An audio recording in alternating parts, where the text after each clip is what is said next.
आम आदमी पार्टी मतलब कॉमन मैन्स पार्टी भ्रष्टाचार के खिलाफ लोगों के गुस्से से निकलकर आई।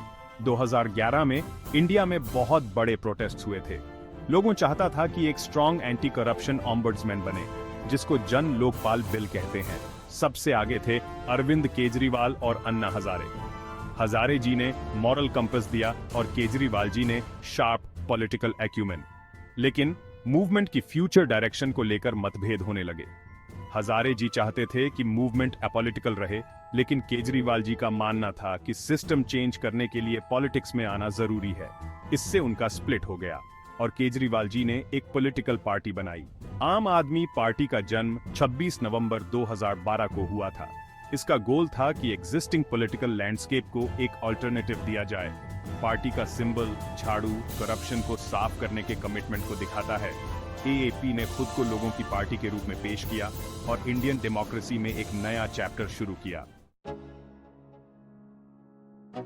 एएपी ने इलेक्टोरल पॉलिटिक्स में एंट्री 2013 के दिल्ली विधानसभा चुनावों से की। एस्टैब्लिश्ड प्लेयर्स के खिलाफ लड़ते हुए एएपी ने एक फ्रेश पर्सपेक्टिव दिया।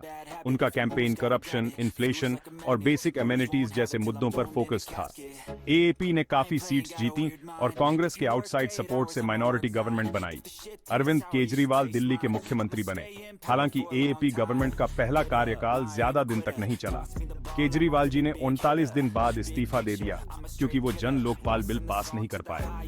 लेकिन एएपी ने हार नहीं मानी और 2015 के दिल्ली विधानसभा चुनावों में वापसी की। एएपी ने लैंडस्लाइड विक्ट्री हासिल की और 70 में से 66 सीट्स जीती। इस हिस्टोरिक विन ने एएपी को एक फॉर्मिडेबल पॉलिटिकल फोर्स बना दिया। दिल्ली में अपनी सक्सेस के बाद एएपी का लक्ष्य नेशनली एक्सपैंड करने का था। पार्टी ने दूसरे राज्यों में भी इलेक्शंस लड़ी, लेकिन ज्यादा सक्सेस नहीं मिली। 2022 में एएपी ने पंजाब विधानसभा चुनाव लड़ा और भगवंत मान को अपना चीफ मिनिस्टीरियल कैंडिडेट बनाया। एएपी के कैंपेन ने वोटर्स को बहुत प्रभावित किया। उनका फोकस करप्शन, एजुकेशन और हेल्थ केयर पर था। एएपी ने लैंडस्लाइड विक्ट्री हासिल की और 117 में से 92 सीट्स जीती। ये पार्टी की दिल्ली के बाहर पहली गवर्नमेंट थी। अपनी सक्सेस से उत्साहित होकर एएपी दूसरे राज्यों में भी एक्टिव हो गई है। एएपी का लोकल इश्यूज और क्लीन गवर्नेंस पर फोकस वोटर्स को पसंद आ रहा है। सेक्शन 4 आंदोलन के चेहरे। एएपी के प्रमुख चेहरे। अरविंद केजरीवाल पार्टी के नेशनल कन्वीनर और दिल्ली के करंट मुख्यमंत्री अपने कैरिस्मा और एंटी करप्शन स्टैंड के लिए जाने जाते हैं। मनीष सिसोदिया दिल्ली के उप मुख्यमंत्री एएपी के गवर्नेंस मॉडल, खासकर एजुकेशन और हेल्थ में एक की आर्किटेक्ट रहे हैं।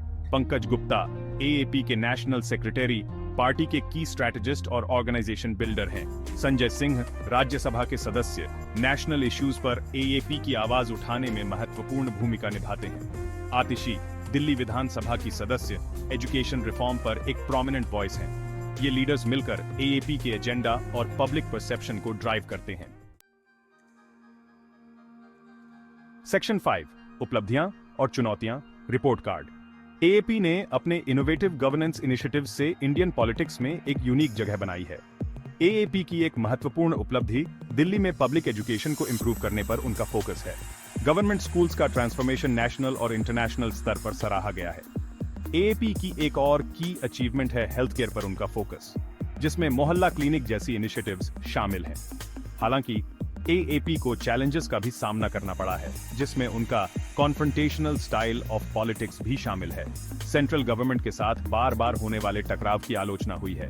एएपी को दिल्ली के बाहर एक्सपैंड करने में भी मुश्किलें आई हैं। पंजाब में सक्सेसफुल होने के बावजूद दूसरे राज्यों में इस सक्सेस को रिपीट करना एक चैलेंज बना हुआ है। एक स्ट्रॉन्ग ऑर्गेनाइजेशन बनाना और ग्रासरूट्स लेवल पर वोटर्स से कनेक्ट करना की चैलेंजेस हैं।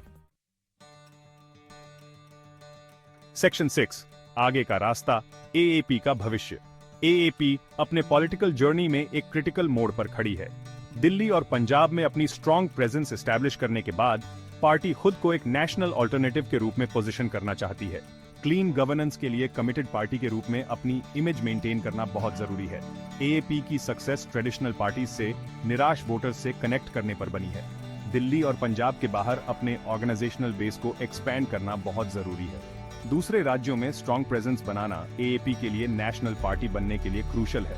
एएपी को देश के लिए एक क्लियर और कॉम्प्रिहेंसिव विजन आर्टिकुलेट करने की जरूरत है। आगे का रास्ता अपॉर्चुनिटीज और चैलेंजेस से भरा है।